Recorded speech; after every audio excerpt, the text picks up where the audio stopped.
Good afternoon. Thank you for joining this session where we will talk about the iron steel industry.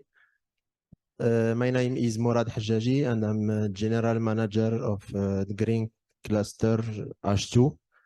Our cluster is created 2 years ago and we are now about 60 members, public and private companies, active throughout the value chain of green hydrogen.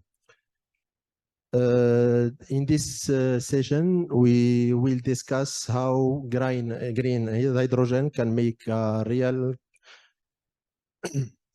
contribution to decarbonizing the steel iron industry by sharing some experiences in green steel production and the challenges that must be overcome to make the green steel sector sustainable. If you permit, I will just share some data. The steel demand from blast furnaces routes is expected to decrease by about 25% to 50%. Meanwhile, steel from scrap-based electric arc furnaces routes is likely increased by up to 70%. And steel from DRI routes by about 30 to 50% by year 2050. However, despite this green future or pink, I don't know green or pink, hoped by this data, there is a high uncertainties in DRI supply chain in relation with some factors, as the necessary capacity of renewable energy, of course, the grid capacity, DRI production and cost, the efficiency and transportability of different DRI, and the dependency of imports of iron ore and DRI products. To address these challenges, we have a panel composed of eminent specialists. We have Mr. Kamal Mkhloufi, who is expert in defossilization of industry, electrofuels, molecules, transport, storage of hydrogen. He managed the creation of Gravity, who is a future leaders in green iron and green fertilizer and industry. Now he holds the position of Chief Operating Officer of Gravity, in charge in particular of projects and technology technology. We have also Mr. Hatim Sanhaji, who is Chief Executive Officer of Maghreb Steel. He is a proven expert in the industry, having held various key positions throughout this career, notably at Maghreb Steel, OCP, and he is also expert in strategy and financial sector, where he has held several positions at CTG Capital, Société Générale, Reuters, and BNP Paribas. And by video, we will have Mr. Luis Humberto from Unido. Luis has more than 11 years of experience in renewable energy and resource efficiency at international level. To start, Mr. Mkhloufi, Gravity is an eminent market leader in green iron and steel. The ambition of Gravity is to produce about 2 million tons of DRI per year. Mr. Mkhloufi, if you can give us more details about the identified market, about the challenges to be met. Yes, of course.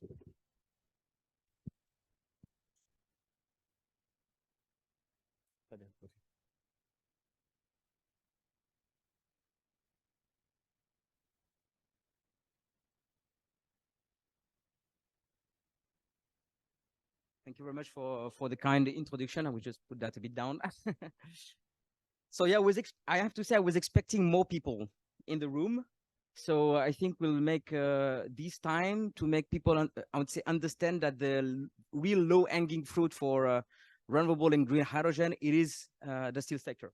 So I will make a short presentation about what is Gravity and how I would say we want to partner with steel makers to accelerate the defossilization of this industry.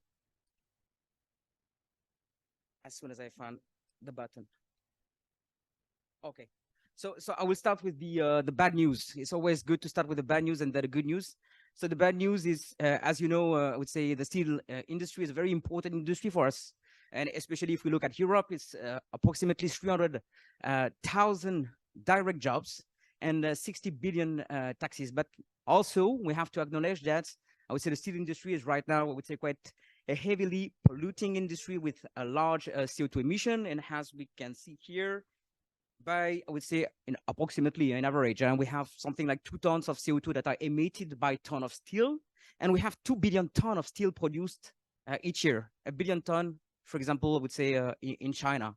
So overall, it is more than 3 billion tons, 3.3 billion tons of CO2 that are emitted. And if the steel industry would be a country, it would be the third emitters worldwide.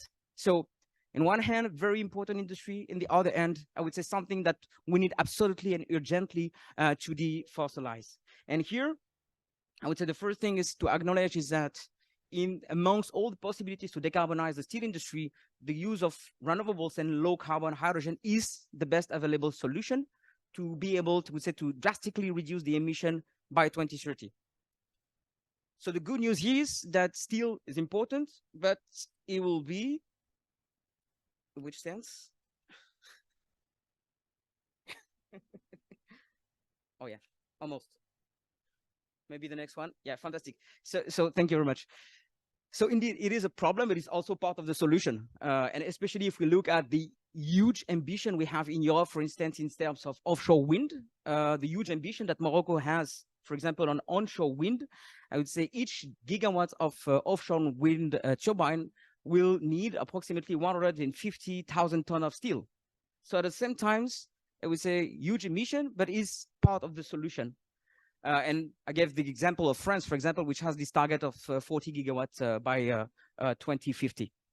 So let's make, I would say, I think it's in the other sense. Let's make, I would say, a short introduction is this one, yeah. Finally, I understood. Thank you. So let's have, I would say, a short look of how we do steel today. Yeah? So obviously we have the secondary route that use, I would say, electrical arc furnace. But what is the big chunk of CO2 emission? It is basically the blast furnace route. So we use coal and we use iron ore and we transform this coal into coke in a coke oven plant. And then we produce, I would say, this coke to reduce the iron ore in a blast furnace. We melt it and produce the pig iron that is then sent into the converters. And if we look at the CO2 emission, 80% of this emission, they are located upstream in the iron making parts. So this is basically this piece that needs to get our attention in terms of decarbonization. So if we look at what is the alternative using, I would say, low carbon power, hydrogen, and electrolysis to produce what we call a direct reduced iron, a pellet, easily, I would say, transformable into a briquette that can be transported. And what is good is that this briquette, it can be used in existing facilities, can be used in blast furnaces, for example, using smelter or submerged arc furnaces, could be used directly and then basically sent into the converter, directly used in the blast furnace or used in electrical arc furnace. And we have huge ambition in Europe to settle new arc furnace capacities. And then at the end of the day, we have a sharp reduction of what are the emission of steel. So Gravity is focusing not on the steel side. We are not steel makers. There's people producing steel is a real, I would say, heart itself. If we are looking at a car, for example, I was looking at that, there's 2 different types of steel just in a single car. That's not what we are doing. We are leveraging our skills in the energy sector to be able to produce a commodity that has a standardized profile to be used by whatever steel maker worldwide. So that's the business model of Gravity. So Gravity has been basically announced more than a year ago. It was funny because I announced it at the same event last year. And basically what we said is we cannot decarbonize this steel industry alone. No one has the full knowledge of the entire set of bricks that would be required to just build a single 2 million ton DRI plant, which is a state-of-the-art plant that would need, for example, up to 900 megawatt electrolysis in some case. So we gathered a consortium of first movers that all have the expertise on each of the segments. So we got Plug, which is a well-known electrolyzer supplier with a pipeline of 2 gigawatts of electrolysis capacity. We have the knowledge of steel with Primetals that comes from MHI, and they are licensee, for example, of Midrex. They have 1,000 references in the steel industry. We have ENGIE, well known in Morocco, with 38 gigawatts of renewables online. We have a real estate company that gave us one of the best sites in Europe to build the first plant. It is the Groupe IDEC. And then we got access to finance through InnoEnergy and access to customers through Forvia. Forvia is a tier 1 supplier of the automotive industry. They consume 1 million tons of steel per year. And what is important is that these guys, they have pledged to reduce their Scope 3 emission. And that's something that often we are missing altogether, is that when we speak about implementing hydrogen in the industry, we all speak as energy companies. We say we have solar, we have renewables, we know it, but if we don't have the customer and if we don't apprehend what is the impact of this premium that will be necessarily here on the final product of the off-taker, it will not be possible to do so. So that's why they were here from the very beginning. So the business model is quite interesting, in my opinion, in the sense that what we say is that we will separate the value chain. And somehow now we say the production of iron or pig iron is kind of a cost center. It is coal, commodity, iron ore, in I would say quantity, I would say quality that is present in huge quantity. So it's commodity-like, very competitive industry.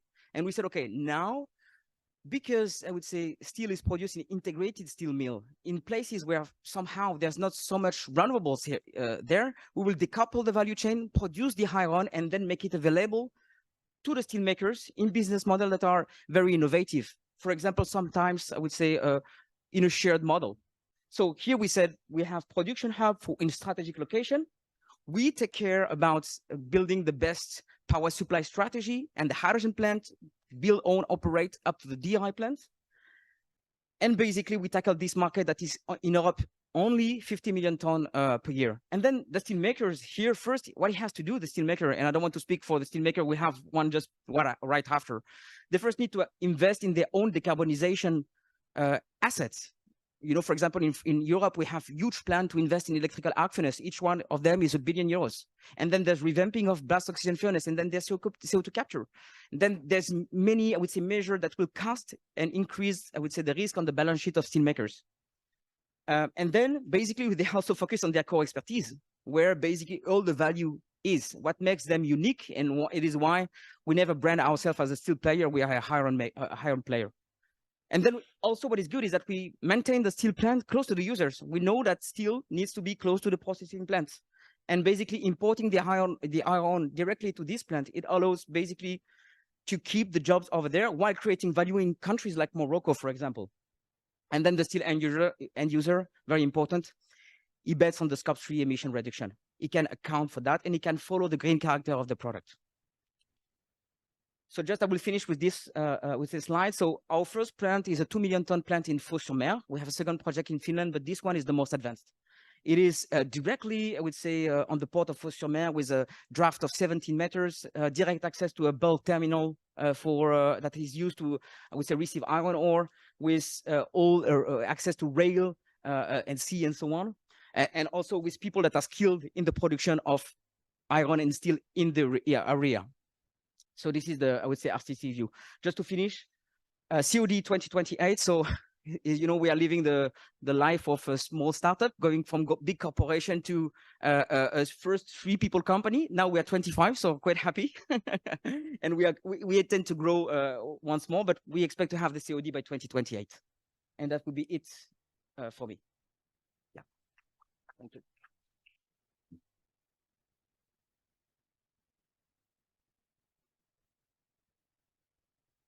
Thank you, Mr. Luffy, for all this information and details.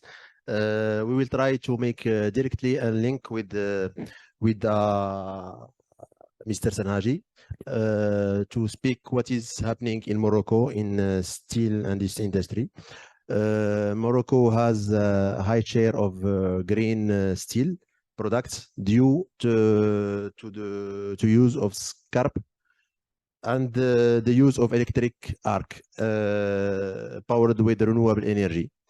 But we still dependent on scarp imports, and DRI, there is a small use of DRI in Morocco. Mr. Senhaji will speak about particular Maghreb steel and the sector of steel in Morocco. Vous voulez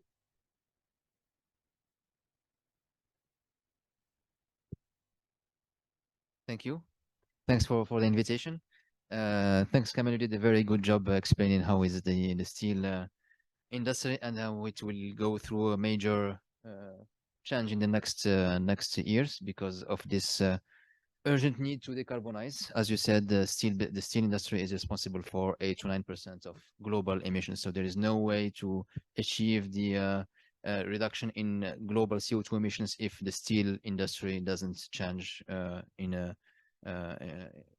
the next years. So talking about Morocco, so Mr. Kamel explained what are the ways to decarbonize the steel industry. Actually, today there are mainly two ways to produce steel. One is using the blast furnaces, as you showed, which emits a lot of CO2 per ton, and which is the most common one worldwide. And the other one is to recycle scrap, and which emits much less CO2 per ton. Actually, steel is the material that is the most recycled worldwide. I think more than 98% of steel is recycled. Today, worldwide, recycling scrap maybe contributes to 30 to 35% of worldwide steel production. So, but this is not. It can't bring the solution because there is no enough scrap worldwide to cater to all the needs of steel. And the other thing is that there are some qualities of steel that you cannot produce with only scrap. So that's why we need DRI. There is some DRI produced today with natural gas, and the idea where hydrogen comes into this is because you can also produce DRI with hydrogen. And so this is why we see some projects worldwide of producing DRI with hydrogen, which will complement actually the scrap to produce what we can call green steel. In Morocco, so we don't have any blast furnace in Morocco. We only have electric arc furnaces. There are 4 large electric arc furnaces, one for flat steel and 3 others for long steel. And as you said, for the long steel, actually you can produce steel with 100% scrap. For the flats, depending on the grades, you need to add a portion of your ingredients coming from DRI. So today in Morocco, we import actually DRI in the form of HBI, which is briquetted DRI. And so if we want to have the lowest CO2 content in our steel, tomorrow we'll need to use green DRI. And as Mr. Kamel said, it all depends on how you can pass on the additional cost to your customers. So today we are already seeing some of the customers, the end users of steel, that are ready to pay more for the steel, to pay a premium. And there is regulation, of course, that will come gradually. And with this, you will have actually the end users that will have to pay this premium anyway. And in the meantime, I think there will be a transitory period where you will have more and more customers willing to pay this premium, and we will go through a curve. Today, maybe it's a very small percentage of customers that are looking for green steel, and tomorrow there will be more. So Morocco, I think, is very well positioned to serve this demand, because we are close to Europe. And one other reason why we will need green DRI to be available in Morocco is that since Europe will do the same thing and will be consuming more of its scrap, today Morocco imports scrap mainly from Europe. So we are expecting to see available quantities of scrap from Europe to Morocco. We think that these quantities will decrease. So that's another reason to think about green DRI being produced in Morocco, which is, of course, as well a way to actually to when you produce the green DRI in Morocco, this is a way also to export the hydrogen in terms of, I mean, in the form of steel, which is much efficient to transport. Thank you.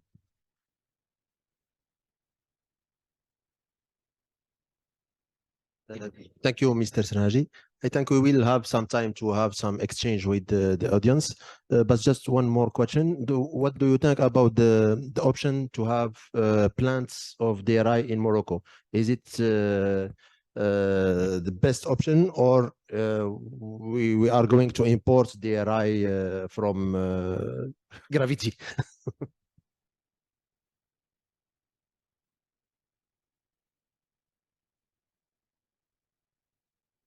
Thank you. Okay, sure. Yeah, of course, this is what I said. The best way to export green hydrogen, I mean, one of the best ways, I think, is to export steel, or at least green DRI or green HBI, because it's much more dense. So the cost of transport is much lower. We in Morocco have all the ingredients to be one of the best places to produce green DRI. So that's, of course, I think what will happen. We don't know when, but it will very probably happen. Because actually what you need to produce steel, you need iron ore and you need energy, and you need green hydrogen. We all know that we have the natural resources to have one of the lowest costs of green hydrogen.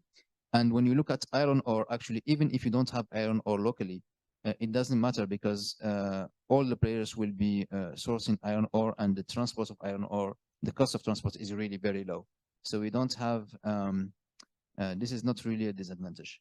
One more thing is that we are talking about 2 billion tons of steel that's produced today.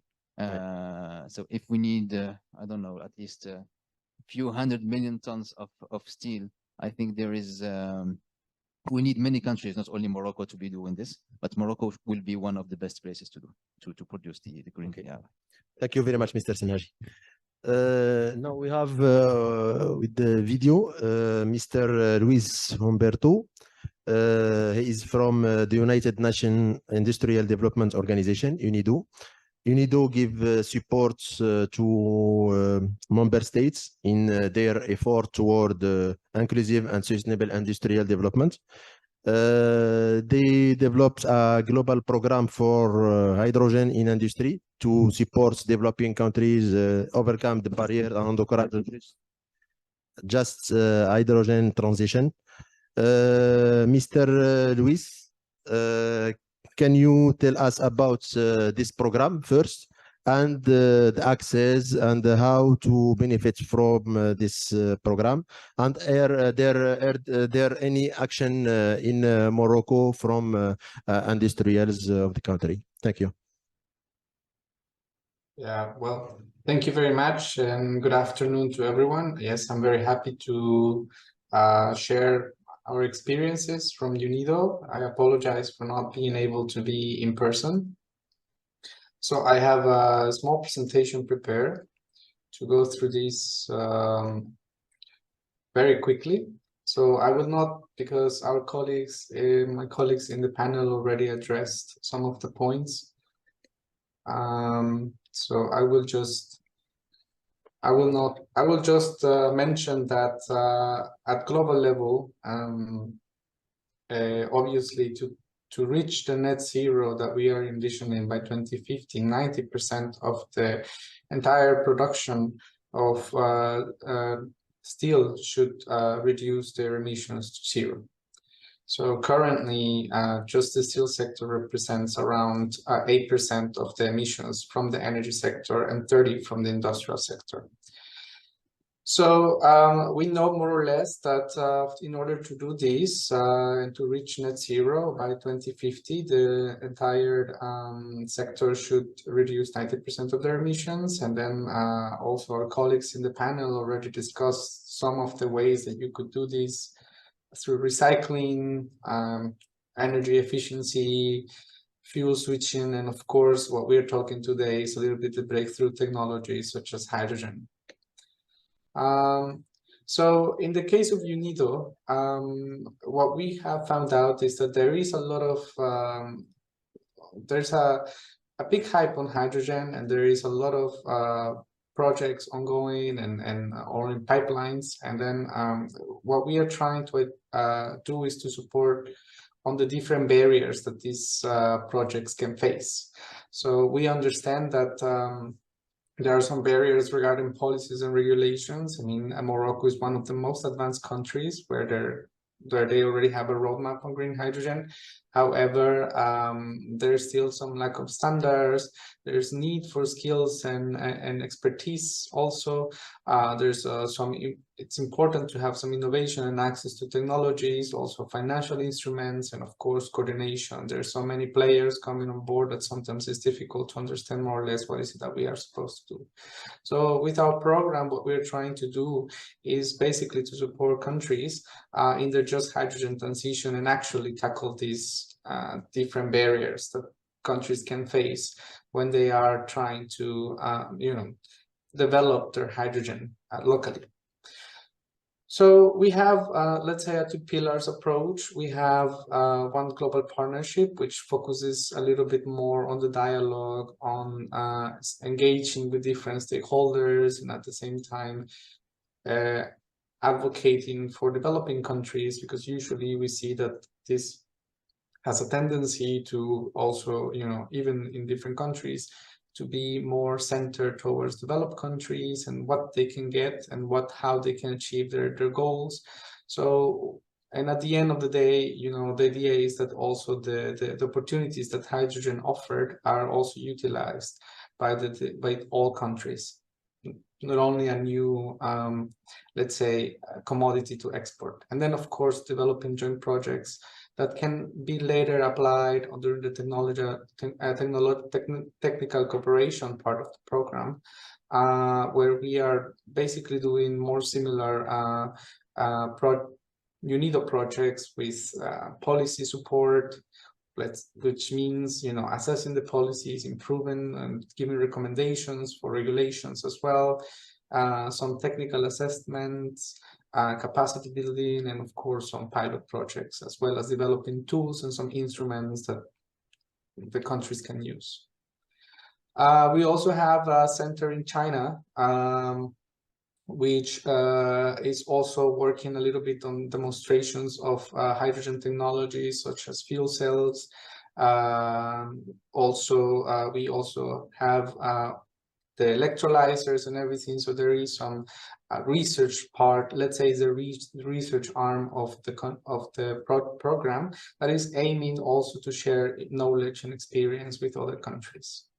Now, in the partnership, maybe we are working with different partners at global level, but maybe some of the important things for the steel sector is we are cooperating with ISO in the development of the standards. And what we basically are targeting here is trying to make sure that, although some countries are not member of ISO, is that all countries are at least aware of what's happening once this standard comes.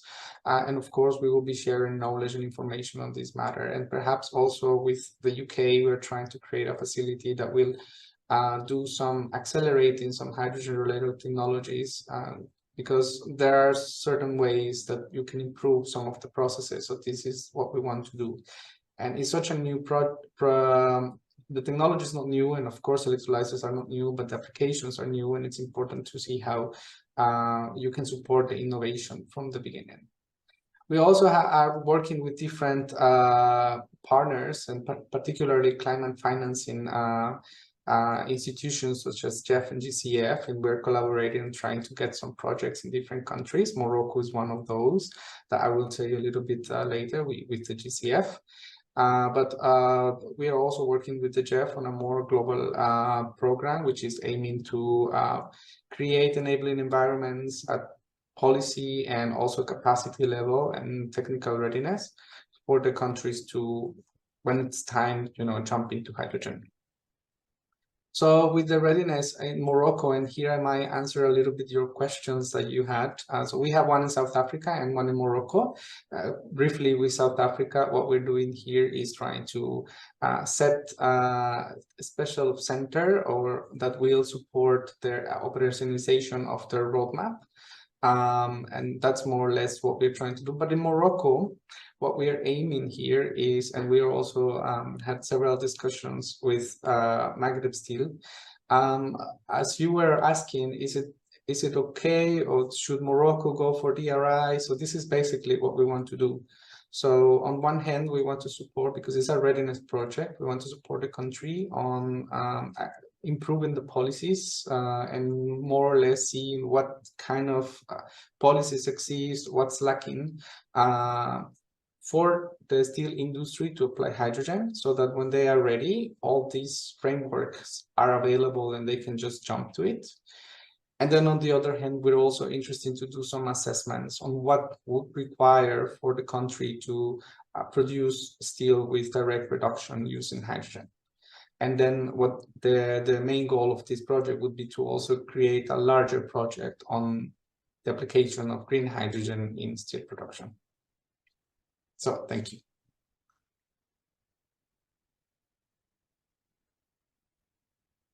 Thank you very much, Mr. Luis.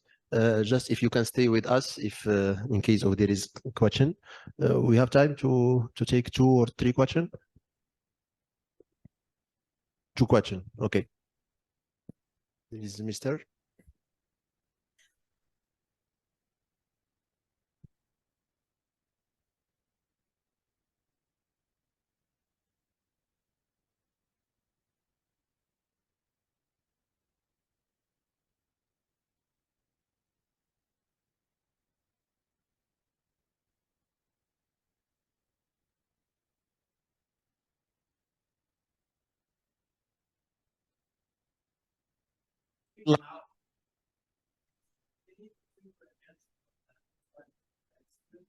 Faceted question. Okay, now it's working. You're looking to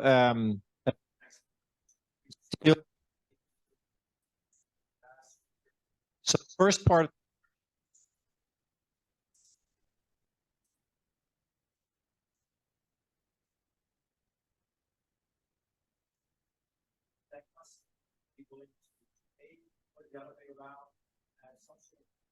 For non-green steel. And the second part of that question is that obviously then implies that you need to also is related to the manufacturing process itself, but obviously also to the fact that your electricity consumption, your hydrogen consumption, all of the entire value chain is fully from green sources, let's say. So what is your opinion, or maybe your view into the future of those aspects? Thank you.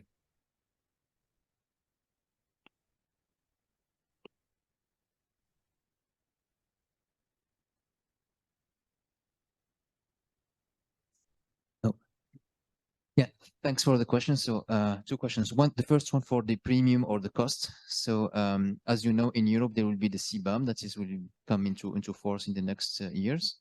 So this will actually impose a tax on depending on your CO2 emissions. And today, given the projected cost of green hydrogen, there will be a higher cost, so there should be a higher premium. And what I can tell you is that we already did some shipments to few customers in Europe who are already today ready to pay a premium for green steel, because they are able to pass it on to their own customers. So 2 ways to have the green steel, using the most of scrap you can do, or complement with the greenest DRI that is available. As for the second question for the emissions, yeah, there is, well, it's not completely fixed yet, but there is a methodology to calculate your CO2 emissions.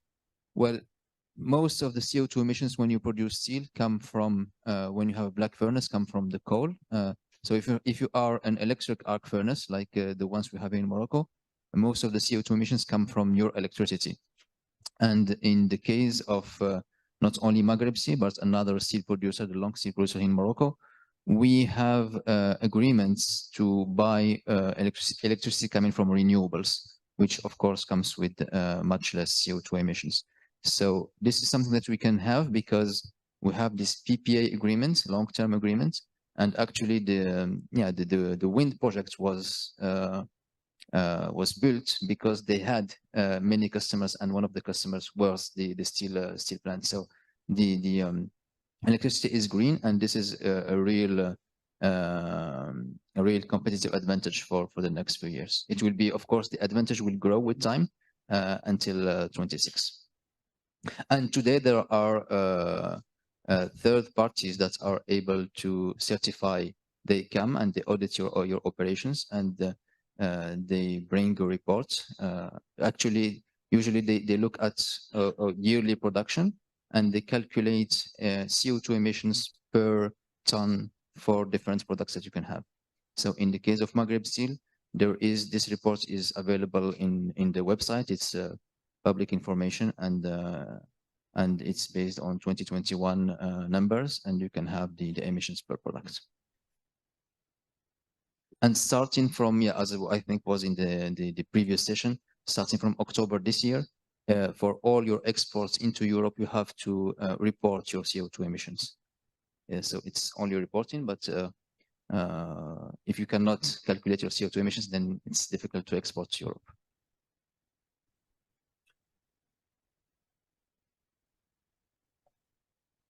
Yeah, maybe I think there was also the question was referring about the trading of the DI and the steel, for instance, with the US or UK, or the US especially. So I think I would say Hatem was mentioning very clearly, I would say, what is put in place in motion in Europe in order to, I would say, to have, I would say, a compelling case for green products when it comes to CBAM. It is true, I think, that is the European Commission is working to develop a level playing field with the US when it comes to the Inflation Reduction Act. What we see, I would say, on the use of DRI for the decarbonization of steel is different apps that wants to tackle different region. So first, I think I would say there's I would say some projects that are announced in the Middle East that have ambition first to serve the Asian market that will ask for a lot of DRI, obviously, to substitute the pig iron. Then there are also some DRI project development in America, in North America, but also South America. Definitely the project that Gravity are building, they are here to serve first the European markets. That is, I would say, 130 million ton of crude steel per year. So that represents 50 million ton of DRI accessible market by 2030. So I think I would say, for instance, in our first project in France, we have a very compelling case is that we have a very strong grid that is already decarbonized. Thanks to the nuclear energy that we have in very large amounts. So we are already negotiating long-term power agreements to have a mix of nuclear and renewables that will allow us to follow the CO2 footprint of the DRI over the lifetime of the plants. And that will basically allow to produce DRI below 100 kilogram of CO2 per ton of DRI, which is quite interesting, as in all the projects we were mentioning, I was mentioning in the Middle East, America, so on and so forth. These are all natural gas-based projects. So I think the first step to decarbonize the steel is really to not use this transition step that is useless, using natural gas to produce DRI, and especially the case in Europe, because we don't have natural gas. So it is only value that is thrown out of the window, basically, and that is going instead of using the revenues of our activity to develop, for instance, the grid infrastructure. So that's a bit of the picture, I would say. Thank you. One small addition, talking about the premiums, you know, the companies that provide information, the information providers that report prices, you know, weekly prices, they've started reporting premium prices as well, which are, of course, can change from one week to the other. So that's something that we've started to see in the markets. So thank you for all our speakers. I think we have to close this session. As conclusion, we have all the ingredients to develop sustainable steel industry.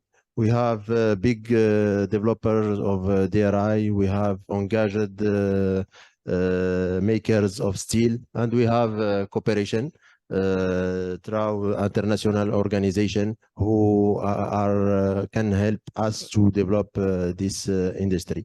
Thank you very much.